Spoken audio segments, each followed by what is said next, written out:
Le DAF Fresh Morning, c'est 104.5 tonnes de bonne humeur. Tous les matins sur Urban FM. La meilleure radio de la capitale. La meilleure radio de la capitale. Vous êtes sur les 104.5 Urban FM, la station urbaine. On a Jean-Paul. Jean-Paul, bonjour. Bonjour, DAF Fresh. Comment tu vas ce matin? Ça va. L'actualité internationale.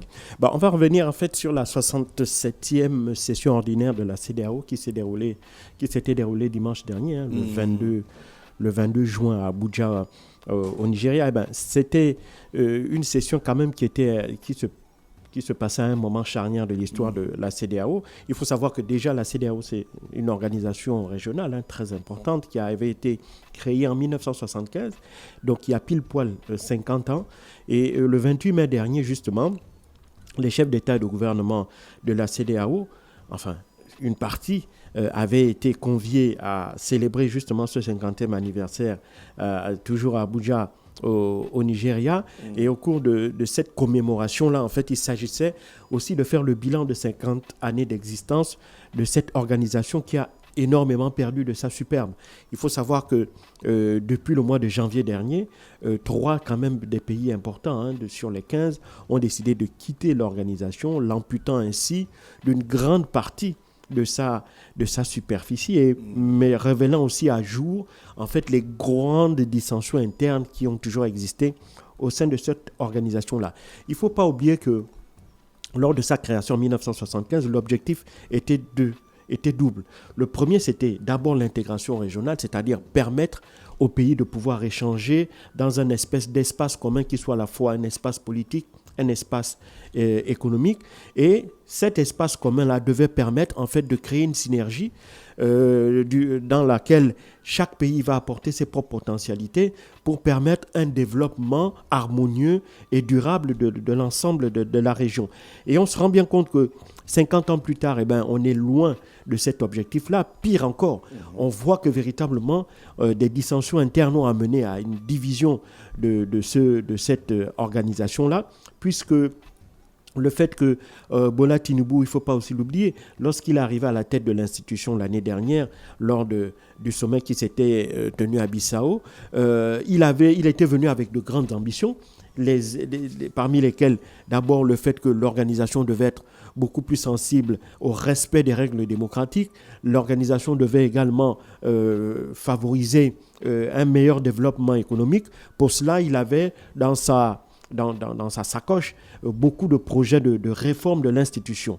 Et on se rend bien compte qu'un an plus tard, on est très très loin du compte, puisque il ne faut pas oublier que c'est sous sa présidence qu'on a les 3 pays qui sont dirigés par des transitions militaires qui ont décidé de quitter l'organisation à cause d'abord, dans un premier temps, du jusqu'au boutisme affiché par certains pays, comme le Nigeria, la Côte d'Ivoire, le Sénégal à l'époque dirigé par Macky Sall, ou encore le Bénin de Patrice Talon, pour ne citer que ces pays-là, qui voulaient véritablement beaucoup de fermeté vis-à-vis des pays qui ont vu se succéder à leur tête des gouvernements dirigés par des militaires.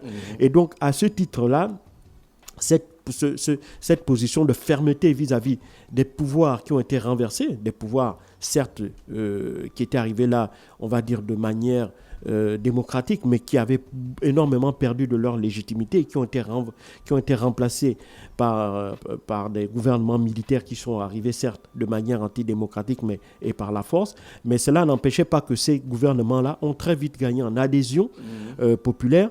Et le fait que on ait d'une part des gouvernements qui se sont certes installés par des voies antidémocratiques, mais qui bénéficient d'un fort soutien populaire, et d'autre part des présidents qui ont voulu absolument faire appliquer un certain nombre de principes, alors que lorsque l'on regarde même dans certains de ces pays-là, les mêmes principes démocratiques que l'on voudrait imposer à ces gouvernements dirigés par des militaires, ces propres pays-là ne se les imposaient pas.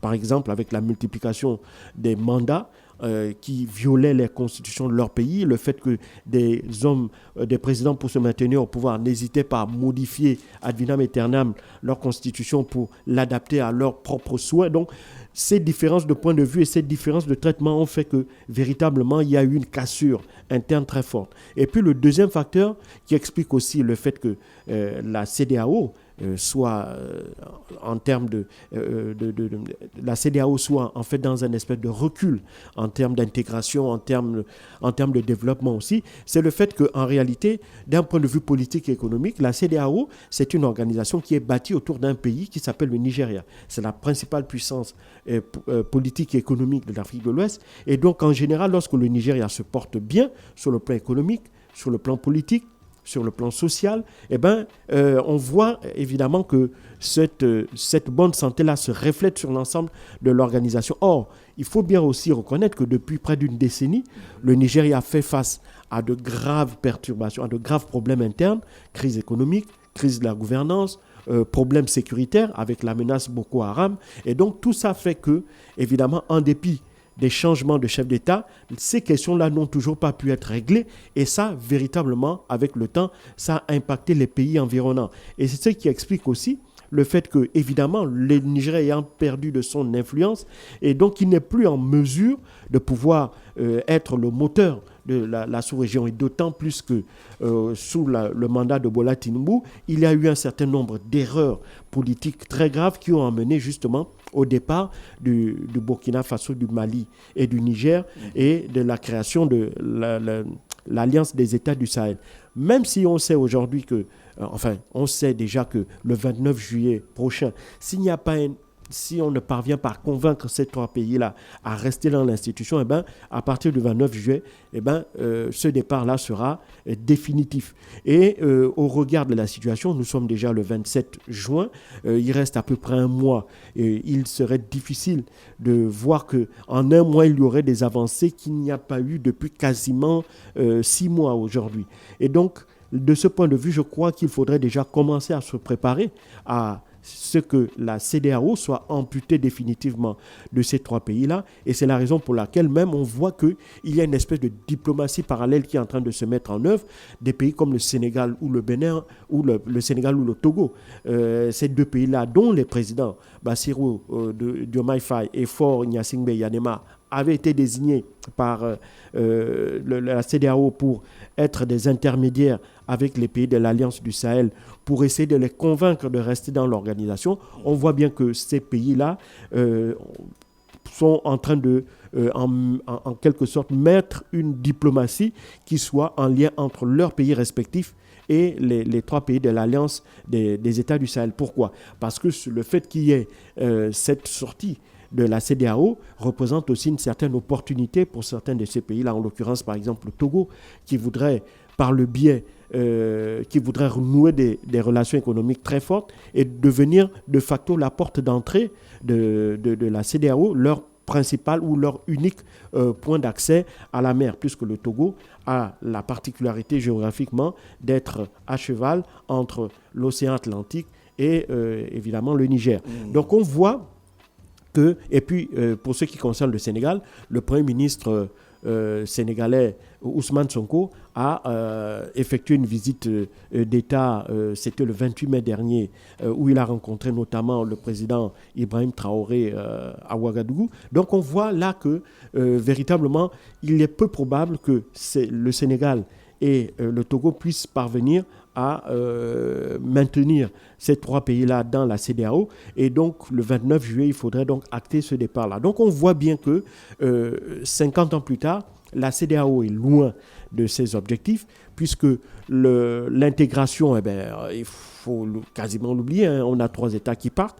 On a aussi le problème de l'insécurité majeure. Il faut savoir que selon l'Observatoire international du terrorisme, le Sahel est devenu l'épicentre mondial du terrorisme, dans ce sens où c'est le pays où on recense le plus grand nombre d'attentats et le plus grand nombre de morts de suites d'attentats liés par les terroristes. On a non seulement des groupes comme Boko Haram qui sévissent non seulement au Nigeria, mais aussi tout autour du lac Tchad. On a aussi d'autres organisations djihadistes qui sont au Niger, au Burkina Faso, au Mali et qui font des incartades jusqu'au Bénin, comme on a pu le voir. On a même eu certaines d'entre elles qui avaient fait des frappes, par exemple à Grand Bassam en Côte d'Ivoire. Donc on voit bien que les problèmes d'intégration économique ne sont pas au rendez-vous. Les problèmes de sécurité, la résolution de la sécurité, ça non plus n'est pas au rendez-vous. Et donc, malheureusement, on voit bien que 50 ans plus tard, la CEDEAO se trouve à un moment critique de son histoire où elle va devoir essayer de réfléchir sur comment continuer à maintenir ses ambitions fondatrices d'intégration économique et de paix et les confronter à la dure réalité justement à la fois de l'insécurité régionale, du recul démocratique et des fragmentations internes. Donc, ce 67e sommet ordinaire de la CEDEAO n'a pas pondu grand-chose, puisque au cours de cette rencontre-là, le président de la commission de la CEDEAO, Omar Aliou Touré, a tout simplement d'abord fait le point des négociations, des discussions avec le Mali, le Niger et le Burkina Faso, et il semblerait que rien de nouveau ait émergé dans ce sens où les pays de l'Alliance du Sahel maintiennent leur volonté de sortir de la CEDEAO. Et donc, je crois qu'à partir du 29 juillet prochain, date de sortie définitive de ces pays de la CEDEAO, ils vont donc devoir entamer de nouvelles négociations concernant comment est-ce que leurs relations, quelles relations, évidemment, les pays de l'AES vont devoir entretenir avec les pays de la CEDEAO. D'autant plus que sur le terrain, la sortie de l'AES a déjà des effets. Je prends l'exemple du Nigeria, par exemple. Il faut savoir que l'État du Kano, qui est à la frontière entre le Nigeria et le Niger, en moyenne, les céréales, les Niger importent une grande partie de sa consommation céréalière du Nigeria. Et donc, au départ, un camion de 40 tonnes,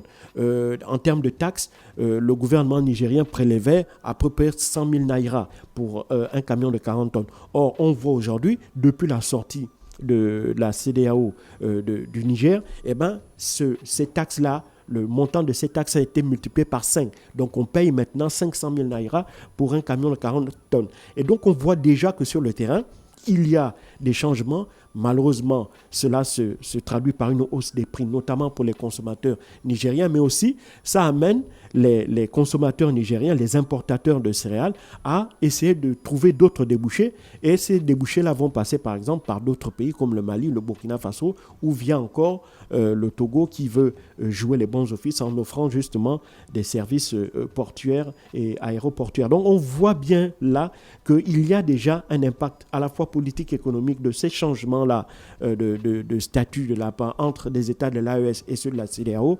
Et malheureusement, je pense qu'on a déjà atteint un point de non-retour et cette 67e session ordinaire n'a fait que constater cette réalité-là. Et puis, il faut savoir qu'au sortir de celui-ci, le président Bola Tinubu a transmis le flambeau au président sierra-léonais Julius Maada Bio. Ce dernier a évidemment réitéré sa volonté de poursuivre les réformes, même si ces réformes-là n'ont véritablement pas été au rendez-vous sous la présidence de Bola Tinubu, pour des raisons que j'ai évoquées un peu plus tôt, mais il reste néanmoins optimiste quant à l'avenir de cette organisation, comme je l'ai dit, qui va devoir batailler dur pour faire face aux défis à la fois internes et externes auxquels elle fait face, sous peine de voir encore un peu plus, non seulement une forme de déconnexion entre les peuples des différents États qui sont restés et le fait que celles-ci puissent s'enliser un peu plus dans des multiples crises qui ne pourraient à terme que conduire soit à son affaiblissement et pire à son extinction. Merci Jean-Paul qui revenait sur l'actualité internationale ce matin sur les 104.5 Urban FM, la station urbaine dans le Da Fresh Morning. Le Da Fresh Morning, c'est 104.5 tonnes de bonne humeur. Tous les matins sur Urban FM. La meilleure radio de la capitale. La meilleure radio de la capitale.